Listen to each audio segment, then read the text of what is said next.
Hello, fifth grade. Welcome back. We are going to hopefully be finishing off this lovely project with the elements of art today. Hopefully, you have kept up with me and you already have 5 boxes done. Okay, we've got our first box, which is line.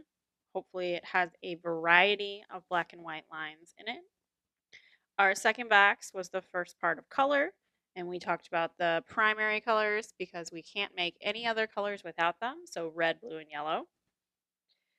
Box 3 was intensity, which is a part of color, and it's when you mix two colors together to dull it. So we have very bright, intense colors here, and we have dulled colors here. Box number 4 is value. So, how many different shades of a color can I get? White, super light, ever so slightly darker, ever so slightly darker still, a little bit more, and as dark as humanly possible. All of those different values in one box. And then our hardest box from last time, which was form.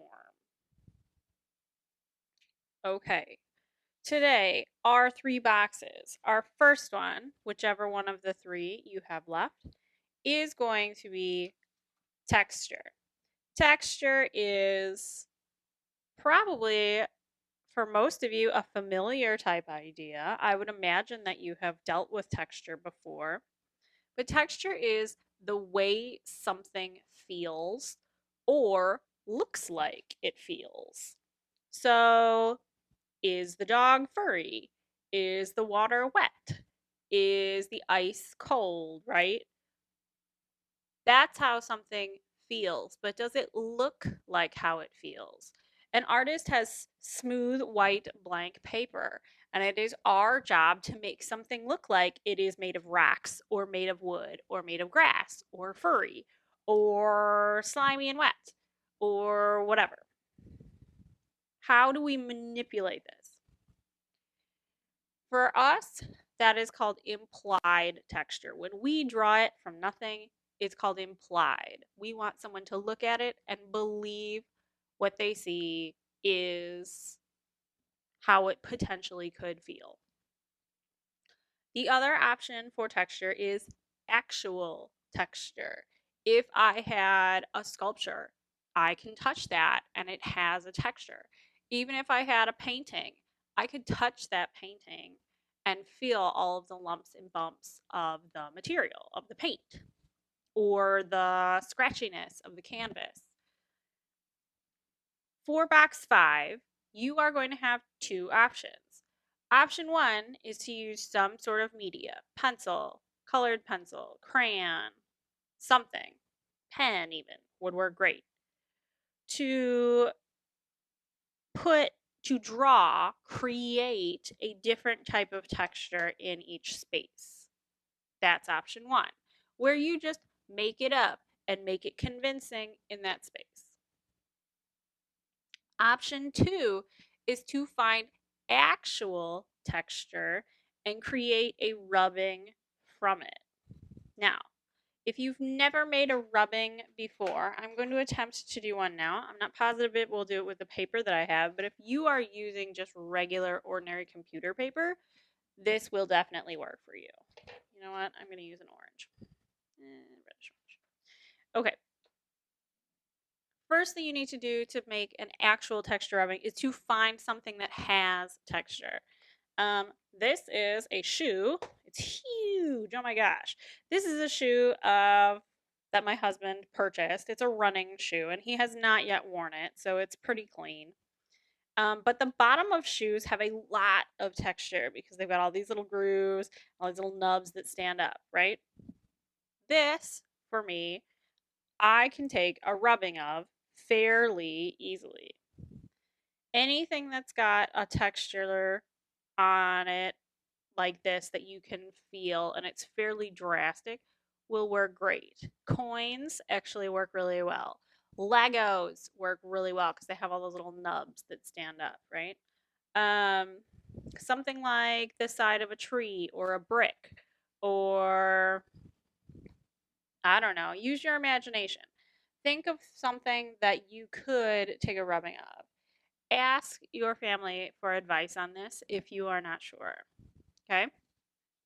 But to take a rubbing, all you do is take your object, your shoe, and whatever object you have, and overlay your paper on top of it. I suggest using crayons if you're going to do rubbing. Crayons are soft enough that they're going to pick up this texture fairly well, I think. But all you need to do is lightly with the crayon go over a space. You need to be very careful with this project to stay inside the lines. But as long as you are going over everything and staying inside an area of your page, and you are holding it still, you don't want it to move around on you, you should be able to take a fairly good, easy rubbing. Okay.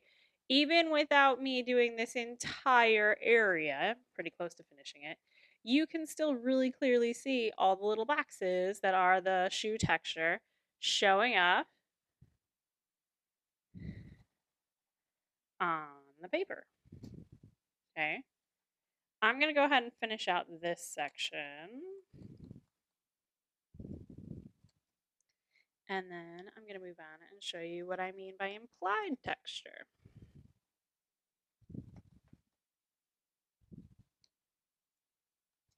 Okay, not bad at all. That one turned out pretty great. That is the bottom of my husband's shoe. Okay. For these other two sections, I'm going to go ahead and do implied texture. I'm just going to use a marker for this. Use a nice purple here. You can come up with just about any texture you can think of. I like to outline, but again, it's totally your choice. Say for this texture, you wanted to make it look like wood grain or something that was woven or, I don't know, hair. Okay. You need to work through this and try and figure out, okay, well, what does that look like exactly? I'm going to do wood grain because I'm really familiar with it and because it's fairly simple and fairly quick. And we have 2 more boxes to do.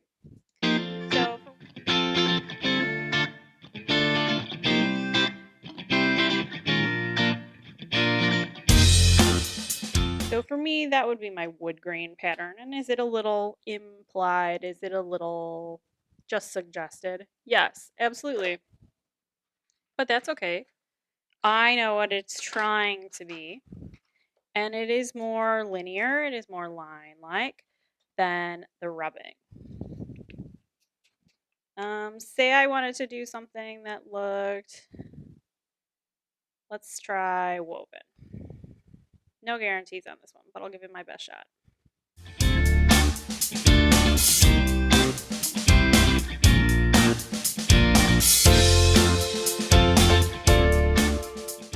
A woven type pattern. A woven type texture. I could have just as easily tried to make something that looked like Legos, looked like fish scales, looked like, who knows, a cloud. But either way you choose to do texture, just fine. Go ahead and do box number 5. For box number 6, we're going to address the next element of art, and that one is shape. For shape, we are going to talk about 2 different kinds, organic and geometric. The types of shapes that you are currently familiar with are geometric ones. When I ask you to tell me a shape, you'll tell me something like a circle, a triangle, a square, and so on. Those are all geometric. You can draw them with man-made tools, like a ruler or a compass. They were named by man. They can be measured. They can be made and reproduced perfectly. They're geometric. All other shapes besides those math-like ones fit into the category of organic. Organic shapes are things that are plant-like, are more natural. The squiggly wobbly line that you drew all over your page is an organic type line. Most likely, nothing in your page is a perfect circle. Hopefully, you did not use a compass to draw your swirly whirly line throughout the page. So these types of shapes are organic. A leaf, an organic shape. Your hand, if you were to trace it, is an organic shape. They're not mathematical shapes, they're natural shapes. In this particular box, box number 6, we are going to show the difference between the two. What I want you to do is in this box, using something like a pen, a marker, a something, draw one geometric shape. So a square, a perfect circle, a triangle. I think the easiest one for this particular part of the project is a triangle. So I'm going to take a triangle and draw it to fill my box.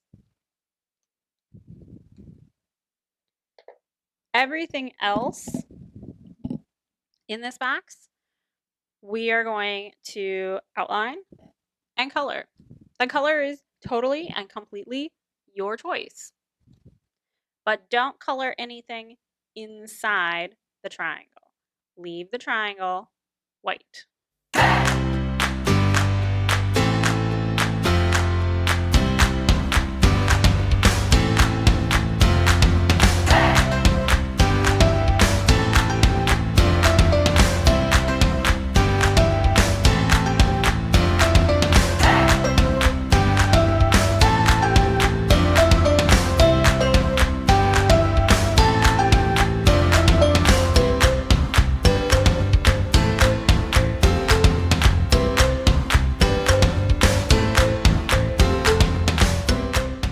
All right, well done.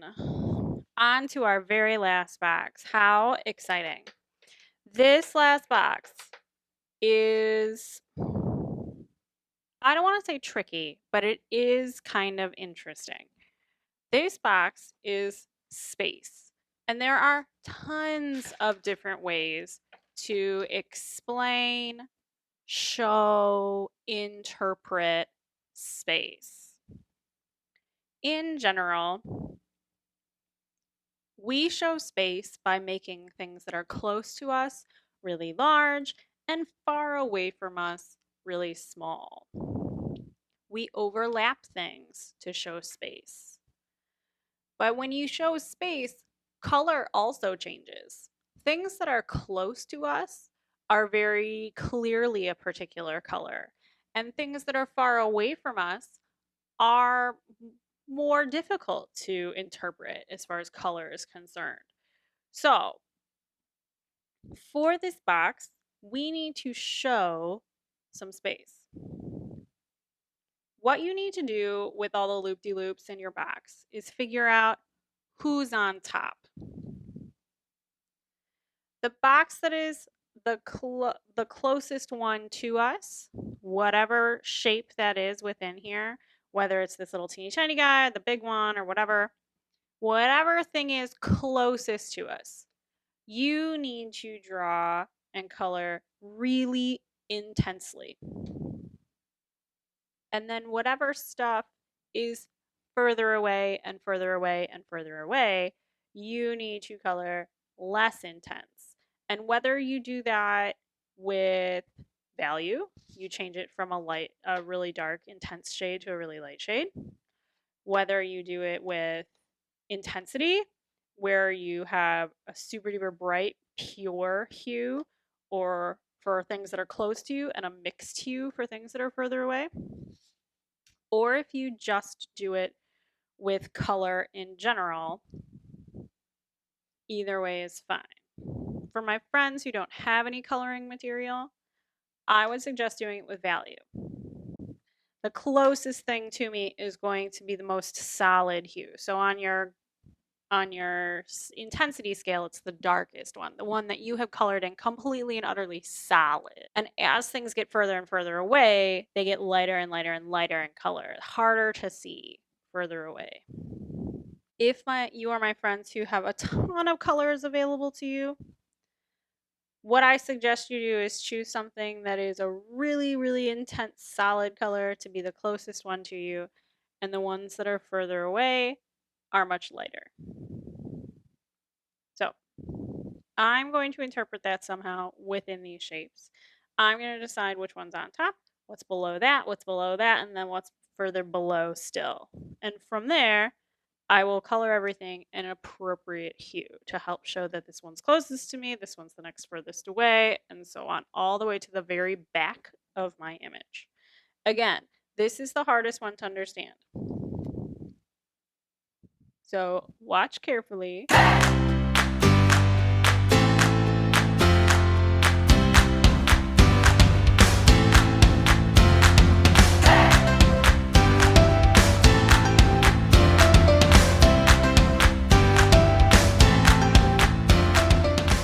Okay, I started with the shape that is closest to me.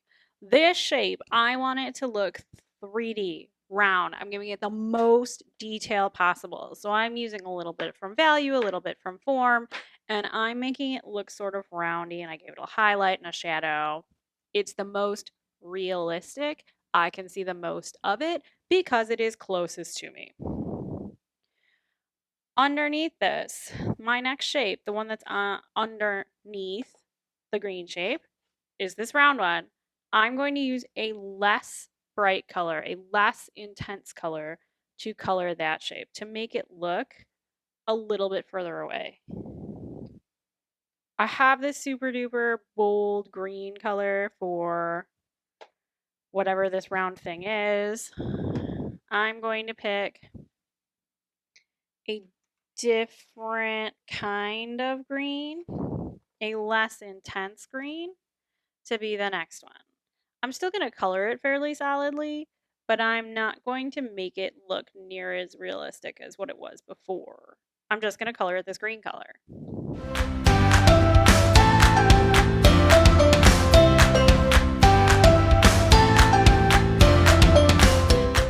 All right, this new green is less solid, less realistic than the first one. I'm just going to keep going and making my greens lighter and lighter and lighter until I have a super duper light background.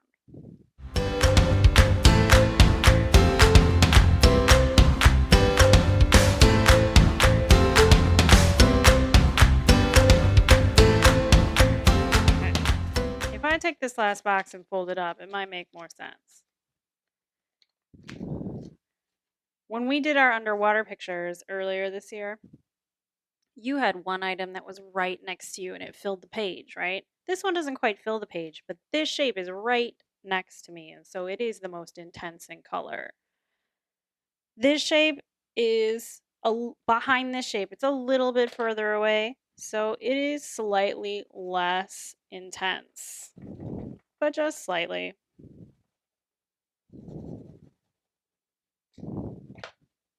This one could possibly be the same color. It's just further away, so it looks very, very pale. This one here, this one is less green still. I tried to keep it somewhat green, but it ended up turning a little bit blue, but it's less green than that, which is good. And it's hopefully less green than this one. The last shape has lost basically all of its green. It is fairly well gray. Because it is mostly gray, it looks the furthest away. I have seen people interpret this box as if they're looking into a hole as well, where the shape closest to you is a bright color, and then maybe that's sitting on something that is like gray, a dark gray. And that dark gray thing, what's below it is brown because there's even less light on it, so it looks even darker. And then below that is something that is black because it is all the way down at the bottom of the hole. That is another way to interpret this. But I like the ones where they're less intense as they go down. All right, ladies and gentlemen, we have gone very far. We have looked at everything. We have line, we have color, we have value, we have form, space, shape, and texture.